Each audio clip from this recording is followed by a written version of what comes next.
Hello everyone. Whoops, welcome to my channel. Sorry about that. I touched the wire that you're plugged into because of course my battery's dying. So I just wanted to bring you a couple pairs of earring ideas that I made. So these seem like more of a either that KC gold, which is more like a real gold than this wire is. Like this is that yellowy kind of gold. But I used rose gold head pins and it worked fine with that. And honestly, if I had rose gold ear wires, I would use that. So anyway, there's these. You can use these in a couple different ways. These beads, you can make a bracelet like that if you wanted to, or even like that if you wanted to. You could use these as a part of a necklace and then maybe have something else dropping from it here, like hanging down. There's a couple different ways you can use these. I chose to make earrings out of them. They are coral, so coral is pretty fragile. So that's I figured earrings for me personally would be safe because I'm pretty rough on bracelets and stuff. So then I made these, and you could just use this by itself like that as the earring part, or I added that to it, make it a little bit more dangly. So then I made these guys. Now these ear head pins that I have are very, very soft, so I always wire wrap them. I would not trust them being looped like this at all. So there's those. You could even use these as links on a bracelet, make it loops on both ends like this, but have the head pin. I mean the bead caps like that. You can do a bunch of different things. I'll tell you what. Excuse me. I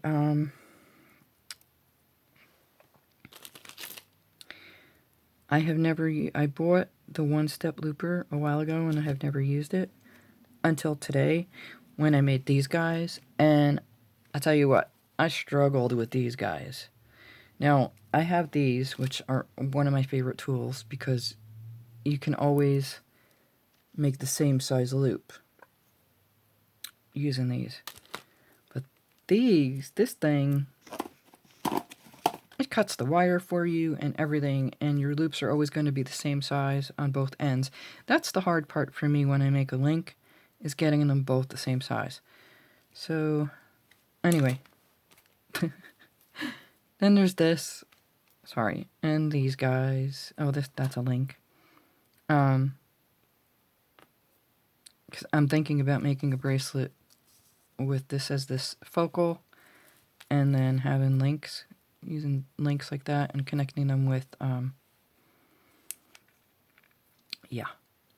jump rings. Sorry. So then there's these guys. Now personally I really like that look, but I want to use these for a bracelet, so that's why these aren't closed, because there's only 6 of these in the box, and I want to use them on a bracelet. Honestly, if I could buy more of these, I would, because they are very pretty. I like them. You could use them a whole bunch of different ways, and I would make earrings to match the bracelet. Without a doubt, I would make earrings to match the bracelet. So that being said, I'm not going to close these.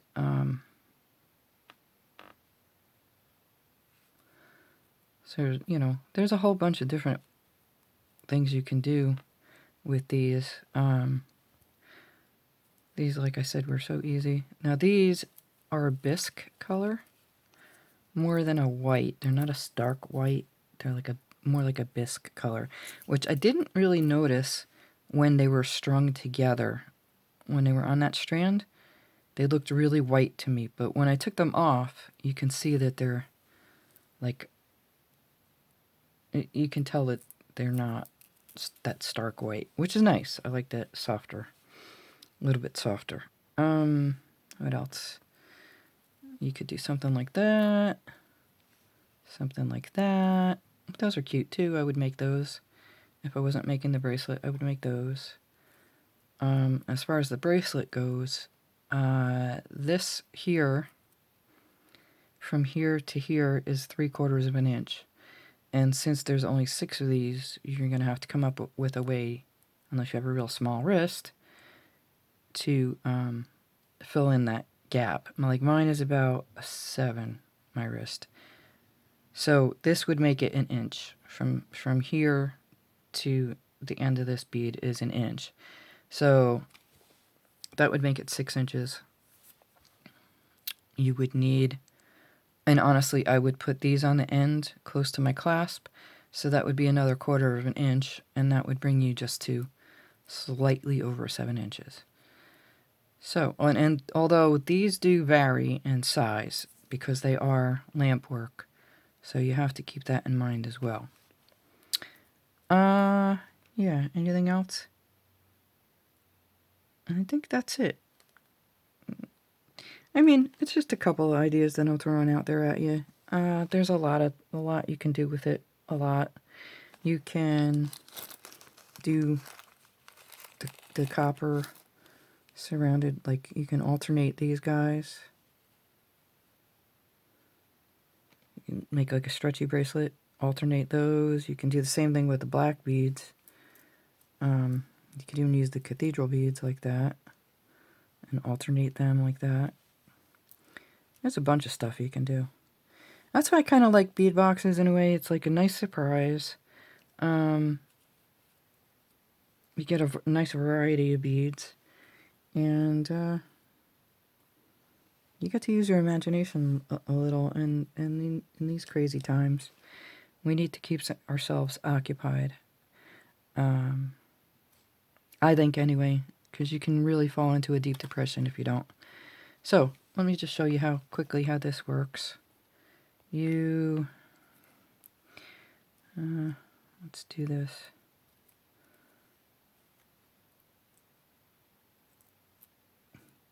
Not really what I would do, but just for the sake of showing you this thing. This thing is awesome. I mean, really, it is awesome. You butt your bead up against that end.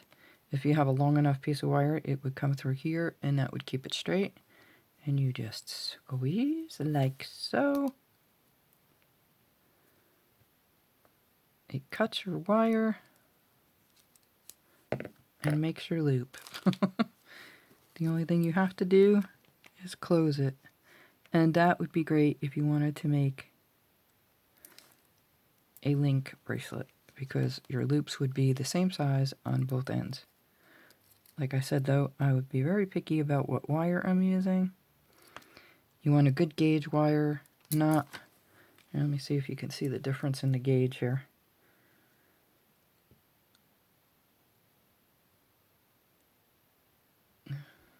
There you go.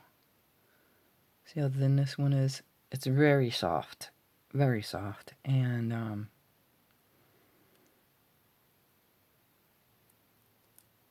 it's thin. It's very thin. Sorry about my dry fingers there. It doesn't matter how much lotion I put on either. I mean, I put lotion on all day long. Excuse me, and it doesn't help. Anyway, I just wanted... That's like so super easy. I would highly recommend this thing if you're going to use... and it's by Beadsmith. It's called the One Step Looper. I totally forgot I had it. And made another video showing you me struggling getting these things done, and I'm like, wait a minute. But like I said, these two are good, and I think these are Beadsmith as well. Yeah. So these are good. Because it's got different sizes. And like, let me show you the difference. If you're using a round nose pliers, which is, gosh, what I've used for years.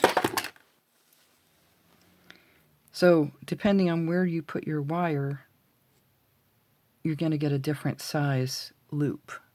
So if you're not in the same exact spot that you were the first time you made the loop, you're going to get different sizes.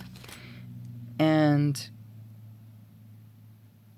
with this, you still have to cut your wire. Anyway, but these things are great. Much better than this. This is what I started with. You can see these are so old. These have to be like 30 years old. My handles fell off. My grips on those fell off. So then I bought these a couple years ago, which are awesome. And then this I just bought this year. And yeah, because I actually considered making rosaries. Because, I don't know, why not? So, yeah. Anyway, this really wasn't about the tools. It was more about the beads and different earring designs. I like that too. Did I say I like that? I like that. And I like this one. Those would be my favorite. These are like a nice, they would be nice for fall. I like them all. You know, if I had better ear wires, I just have cheapo ear wires, I would probably wear earrings, but my ears are super sensitive to metal, so I don't wear them. Too much information there. Sorry about that. So, you can make a whole bunch of different things. If I make the bracelet I want to, I will bring you back to show you how to make it.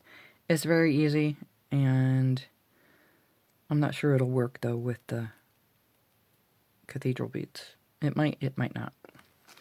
Anyway, thank you so much for watching. I'll talk to you all soon. Bye for now. Happy beading!